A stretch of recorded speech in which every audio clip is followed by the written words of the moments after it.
They told you to stop overthinking. Your teachers told you, your friends told you, maybe even your therapist told you. Just relax, stop spiraling, you're doing too much. And you tried, didn't you? You tried to quiet the voice. You tried to shut off the brain that wouldn't stop running simulations at 2 a.m. You tried, and it came back louder every single time. Here's what nobody told you. That voice was never the problem. It was always the superpower you never learned how to use. Here's a number that might change how you see yourself forever. 43% of adults reported feeling more anxious this year than last, every year for 3 years in a row. Among Gen Z and millennials, 60% say they are in a constant state of worry. The world didn't suddenly become full of broken people. The world became more complex, and the brains trying to keep up are working overtime. Science has a name for the part of your brain that runs when you're overthinking. It's called the default mode network. This is the same network responsible for creativity, complex problem solving, and the ability to mentally simulate futures before they happen. Your brain isn't broken, it's running a very advanced program. You just haven't been given the manual.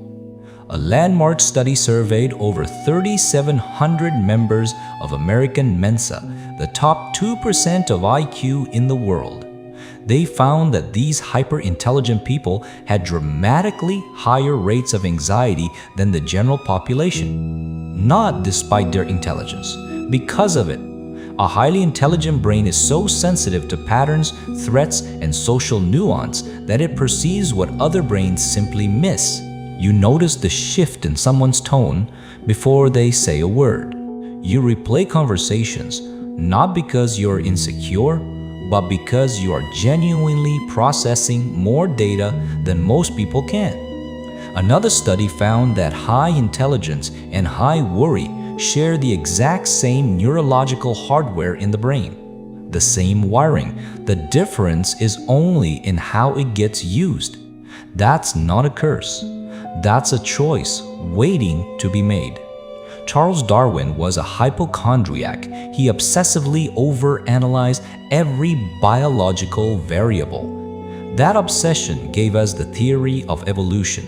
Nikola Tesla was consumed by phobias and obsessive rituals. He said he could visualize entire inventions in his mind with microscopic detail before a single part was built. Steve Jobs couldn't decide on a sofa for 8 years. He spent 2 weeks choosing a washing machine. That same perfectionist brain refused to tolerate anything less than extraordinary and built one of the most valuable companies in human history. He also eliminated one decision entirely: what to wear, to protect his mental energy for what actually mattered. These weren't people who learned to stop overthinking. They were people who learned to aim it. So what's the difference between overthinking that destroys you and overthinking that builds empires? One word: structure. Psychologist Dr. Julie Norum discovers something counterintuitive. Forcing positive thinking on an anxious brain actually spikes its anxiety, because the threat detection system sees unearned optimism as naive, as dangerous. Instead, what works is something called defensive pessimism. You let the brain do what it does best, map every possible disaster, then you attach a plan to every single one. Suddenly, your catastrophic thinking becomes the most thorough risk management strategy in the room. Clinical psychologists also recommend something called worry time, 15 to 30 minutes a day where you are allowed, actually scheduled, to overthink everything on your list. Outside that window, you write the thought down and defer it. You don't silence the brain, you give it a meeting time. The overactive mind is not a modern malfunction. It is an ancient survival system built over hundreds of thousands of years to keep humans alive in a world that was trying to kill them every single day. That system lives inside you. The only question is whether you let it run wild or whether you finally pick up the controls. You were never too much.